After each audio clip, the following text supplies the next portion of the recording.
Deb Chanel's 48th World, where we're going to be talking about K. Michelle and her life. It's going to be about part one, Finding Kimberly, season 3, episode 2.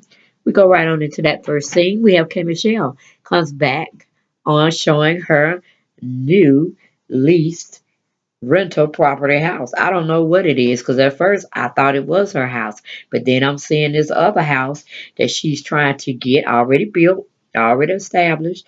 I'm kind of confused. I don't know if it's in Memphis she's trying to move now or it's in Atlanta, another house. So kind of got me buzzled. Not say buzzled, perplexed, okay? But I'm really thinking it's in Memphis that she's basically trying to get this newfound family with her new husband, her 2 children she's wanting to have, and of course the child she's already has. So that's what I'm thinking. So I'm guessing she is definitely renting this house or leasing it at the time. I want to say rent because that's all they pretty much do on these reality shows is rent stuff. But anyway, that's neither here nor there. I'm sure if it came down to it. Please excuse me for yawning. Between her and her new hubby, they can afford to put down some nice duckies and in turn buy their house from the bank, if you get my drift. Okay. So we go, like I said, in that first scene, and she's walking around her house that they showed when she was coming back to Atlanta. We know she's leasing that. We're not even gonna fake the fuckery on that piece of property. But like I said, she has exquisite taste. She has nice taste. And so she's like walking around the house like she's Zsa Zsa Gabor and her little puppy. I was like, girl, you funny. You are really trying to live that old money type of lifestyle, rich with the old money. Okay? That's that money that you inherited into. It has some lineages to it. Okay? And of course, P. London and Jonathan looking at her like, honey, we don't want to see all your goodies. What the hell are you doing? Okay. But they both have seen it. Okay. And I'm sure they could testify to all her body parts. All right. So we move from there. Um, she goes on to talk with her 2 friends, her besties, about her doctor, Caston, with a K, not a C, Caston Sims. I'm thinking he's a physician, internal medicine, family practice, something of that nature, or cardiologist, hell, endocrinologist, specialist doctor, okay? But she said he's a dentist. I said, okay, all right.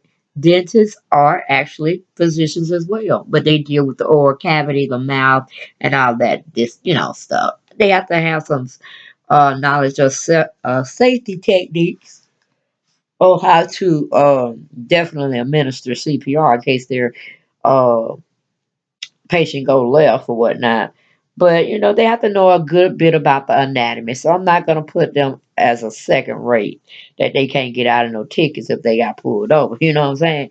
Because just with the human body, those teeth need to be looked at. Because if anybody had a serious toothache or a dry socket, hey, you don't want no physician for your gynecology needs or your internal medicine needs that you go for a checkup or how you call it, an emergency visit. You want that dentist. And he is just like a savior too. God put them on earth and gave them the tools and the talents to do what they do. So I'm very appreciative of the dentist as well as being a physician. Okay. So she struck it rich there. I'm hoping she did. I'm hoping it's not all for TV and show, because it kind of has been kept somewhat low key. So I'm really hoping it's promising her something to the fact she can have some normalcy in her life, as far as being with a man who really cares for her. He has his own coin. He's solidified in his own right. So he has no reason to look at her for a come up or look at her as paying all the bills. So that was a very nice look, and they kind of look very good together. They're both short. I was looking for a little height on her, man, but hey, it is what it is. It's just only because she's been giving us different men and they've been definitely taller than her. But it seems like he compliments her real well. He doesn't strong handle her, stronghold her, where she has to act like a physician's wife, or she has to do this, that, and the third, because it's just not Kay's personality. And she can rub with them, and she can tell them what she wants, because she's an educated woman too. But she has a lot of hood in her. That's why I can respect her. Know your roots, know where you're grounded at, and act appropriately in every situation. So she has shown me growth, um, and I like that for a positive way. But she goes on to tell everybody, meaning Pete London and Jonathan, her two besties, about him. They ain't too much really want to get into it, or maybe they edit the stuff out of what they really felt about Mr. Caston Sims. Because him doesn't have a way of jumping into situations and not knowing full well. But she's claiming them because on the show all today, she was basically saying, my husband, my son, yes, I'm engaged. That's what she was telling her old boyfriend. But that was funny. We're gonna get into an episode with her ex boyfriend trying to basically give her the rundown on this new guy she's dated, soon to be husband. Okay. Then, she tells them that, we're going home. Jonathan, you've never been to Memphis before. Of course, me and P. London from there. And I think you're going to have a good time and this, that, and the other until he meets Viagra or Viera. That seems like it's Viagra. And she's acting full throttle on this particular episode. But anyway, she got to give her friends some casting time, right? Give them their cameo, let them work with it and see how far they get with this, that little put on. All right, but it is what it is. So Jonathan is real hyped about going to her old neighborhood, seeing all her old friends, kicking it with her family, and this, that, and the third. And like I said, Jonathan's very polished. He know how to act, and he know how to react. Especially when it comes to his case. He's just like a mad pit bull, okay? When you try to cross the line. So, hey, mom and daddy, be glad she got somebody in her corner that's not really trying to look up for a come up because he should be making some coin too. He's on here every season with her. But of course, he's her makeup guy as well as her stylist. So he's solidified in being around her. I'm just hoping he's more of a friend rather than a foe trying to get a come up, okay? But he's been rocking with her for a long time, so I think in real life they may actually be friends instead on this reality fake fuck shit show. Okay, then we leave from here or there, and they arrive in Memphis by plane. Of course, I don't know why they ain't drive, but I mean it is what it is, right? So they show the outside of Kimberly's K Michelle's residence she stayed when she was, a little girl growing up, her hometown, her home where she was raised at, and grew up in. Very nice home, very well kept. Um, and we get a chance to see her mother. Her mother goes around showing us some of all of her um, comings and goings in high school, elementary, and I really didn't see anything of her college photos, so maybe that's kept for something else that mama might want to show later on down the road. But very appropriate scene, very appropriate parenting, and I was very, very impressed. Okay, that's what I want to see, a Huxtable type of Claire and Heathcliff, the Cosby Show type of setting. That's what I want to see. Folks, they got some sense, but know how to check a sister or a ninja when they need to. Okay? Classy, not trashy. Woman in the streets, freaking the bed. That's what we talking about here. All day, every day. But anyway, she also goes and talk to her sister. Sister want to have some little long time. She want to, get her 15 minutes of fame, but I enjoyed it. Very pleasant young lady. Girl got an education going on. She's at the end we found out she was trying to be a social worker. That's what her degrees are in. She has a bachelor's as well as a master's. Now she really want to practice and make some coins. She need to get a license, and that would definitely solidify her in a 40 on up type of climate of money she wants. But she's wanting to have a little spin on things. She tells K Michelle, "Hey, I need to be free, but I did this academic thing since birth. I'm tired. I want to see some of the world." K Michelle goes and shut her shits down. I'm like, wait a minute, K Michelle, wait 1 minute, okay? The young lady has got it going on. She has definitely got her education on. There's no necessary need to fly right into it. unless you help out into her education, meaning you help pay the way when no loans were being taken out and you helped your mom and dad to get her through school debt free. Then yes, you have somewhat something to say. But it's not like the girl saying she want to take 2 or 3 years off. Let her find her own bearings. And if it doesn't work out, she definitely hadn't wasted years and years of her life. She's definitely not having a family right now, but she wants to explore. She's 26 years old. That means she gave all her life to education. It's time for you to fall the fuck back, Michelle. Okay? Kimberly, and let your sister fly. And definitely, you being her big sister, you're going to always watch out for her. That's what we do. That's what you should be doing instead of not supporting her. I mean, the girl has been towing the line. She already said you were the rebel. She was always the one that was straight, doing the right thing, following, towing the line, this, that, and the third. Now it's time for her to cut up a little bit. See what life is really about. Let her do some of the checks and balances on life. Let her experience a little bit more. She don't want to be sheltered, especially at 26 years old. Okay?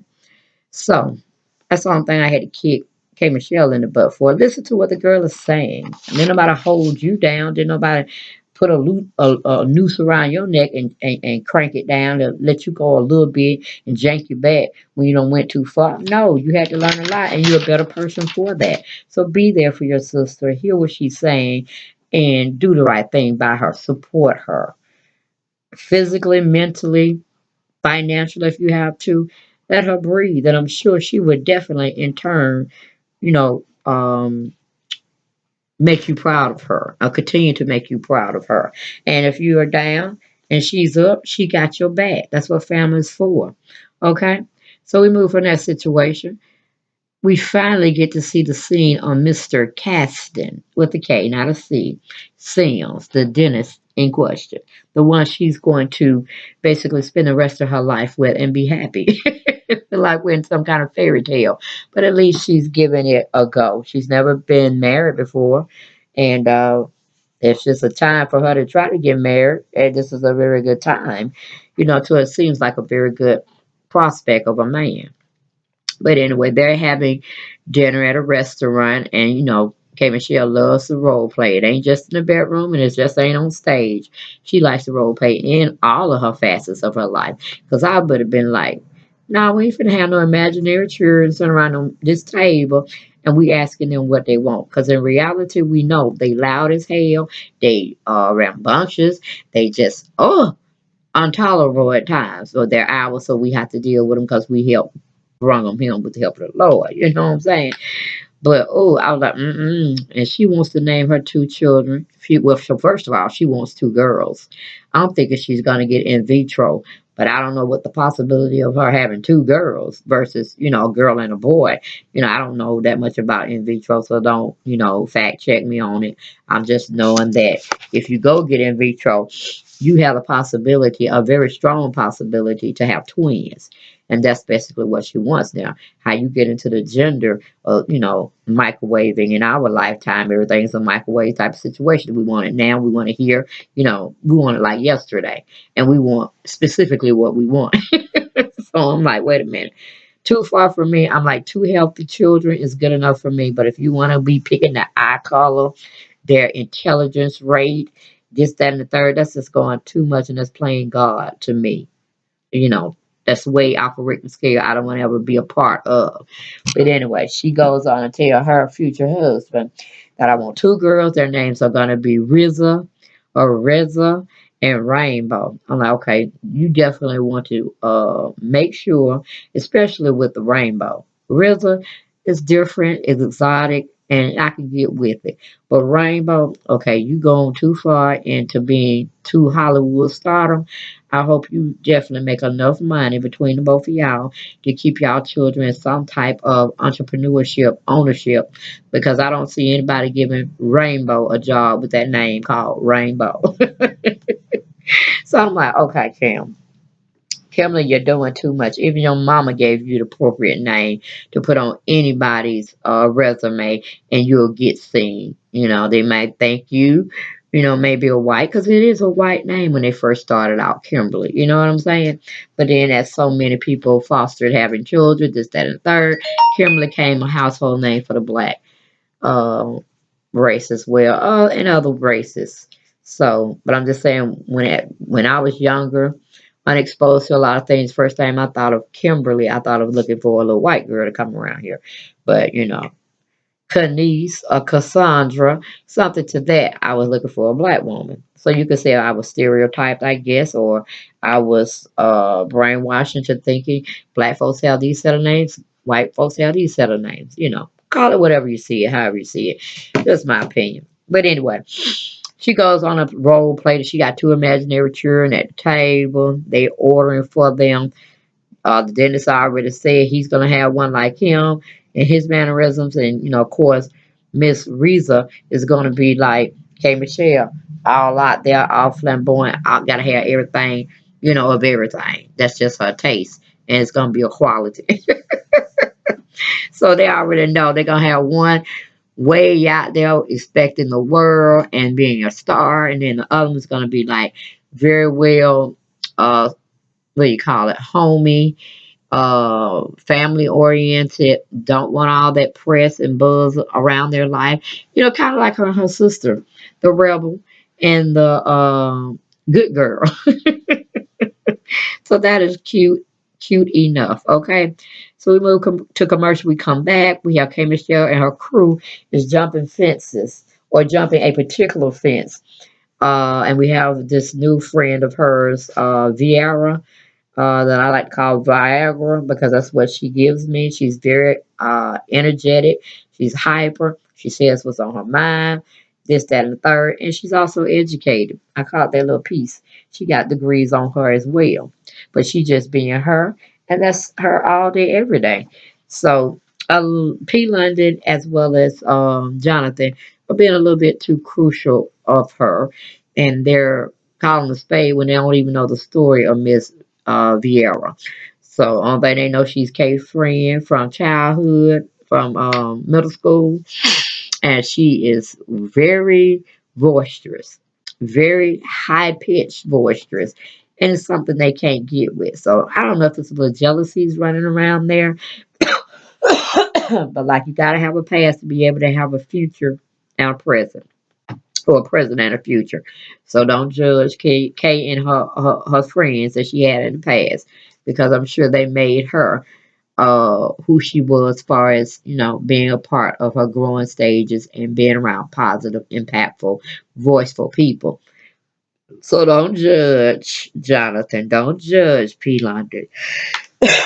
So it's pretty much is what it is on that front.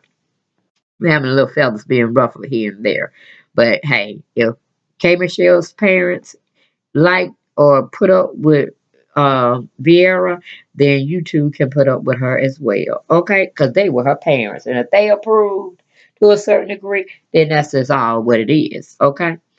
Um, then we go to a scene where K. Michelle, I'm thinking, y'all, and y'all can fact check me if you want to and update me. I believe that she's looking for homes in her hometown. Because even her ex boyfriend, well, I forgot that whole scene, but see, it really wasn't for nothing for me to talk about, really. But okay, they jumped the fence of her old ex boyfriend that she had, I think, when she got out of college. And evidently, from her demo tape that she was talking about, they brought her to Atlanta because they were very impressed with her vocals and how soulful she was sounding and this, that, and the third. And they liked her. And half of that came from her putting all her emotions in this demo track that she sent for evaluation to some of our producers here in Atlanta. And it was all about this man, which we got a chance to see. Looked like he's an older man, very well kept. Um, Shoot, I forgot what he said he do, but it seemed like he was important. He has an important job and he just really thought his name was Garman, a Garmer, and he, I don't know, he said he didn't do anything bad to K. Michelle, but evidently he hurt her emotionally. So if he gets around, well, he did say he heard some of the music, but he didn't think it was about him, so he got one up on his own self. But anyway, he seems like they have kept in contact with each other, or they've been good with one another, because ain't nowhere in the world you're gonna be jumping somebody's fence that you still have ill will for. So that, like I said, that was a cute nonsense scene, but it was shown. I was, it is. If this was the first guy that broke her heart, and this and that, and the third. Okay, moving on from there. Uh, Fast forward, K Michelle and Caston are looking for homes. Of course, they're looking like the $1 million home section of the neighborhood. So, and she's asking Caston what he likes about the house. He's telling his honesty about the house. He's asking her what she feel about the house. Just little things you do as couples. And it seems like both of them going to have a stake in the home. Of course, I'm feeling K Michelle may have a little bit more paper. You know what I'm saying? To solidify the situation and be able to get it in the house they want, which is okay, because it seems like I said he's been holding his own. I don't know what house he has at this point, or even if he has a house, may have a condo or apartment. He's living a single life at this time. He has no kids, so she's really gotten, um, hopefully a good role model for Chase, her older son, and then like I said, she wants two daughters, so that's three is enough. Okay. So that was a really good scene. I liked it, the chemistry between both of them and what they were showing me, on tape, on being videotaped. He wasn't airy, very respectful. Knows who he is, and he knows who she is, and he's not, I wouldn't say impressed, but he's not got the big head that he got, this woman, he's gonna do this one. You know what I'm saying? So, and he doesn't have any ties with her, with being her manager and this, that, and that, like Poe Mary J. Blige and that key canoe situation. But anyway, it is what it is. I don't wish anything bad on her and her relationship. I hope excuse me, she does well and she becomes an old lady and an old man, and they're, watching their kids grow. Maybe she becoming a momager to her two little girls once they grow up. But it is what it is. Too far in the future, right? Okay. But that was pretty much it, y'all. It was a good show. Good show. I was very pleased. And hold on for 1 second. Hello? Okay, bye. Oh, great. I was ending up my commentary on K Michelle, and my daughter just arrived home from a date. So, okay, guys, peace and blessings to you all. Hope y'all like my recap and review on K Michelle My Life. Season 3, Episode 2 was the bomb. So, appreciate, share, like, comment about my video, and definitely subscribe if you haven't done so to my channel. And I'll catch y'all next week for more K Michelle My Life. Thanks, guys. Blessings. Oh, shut up.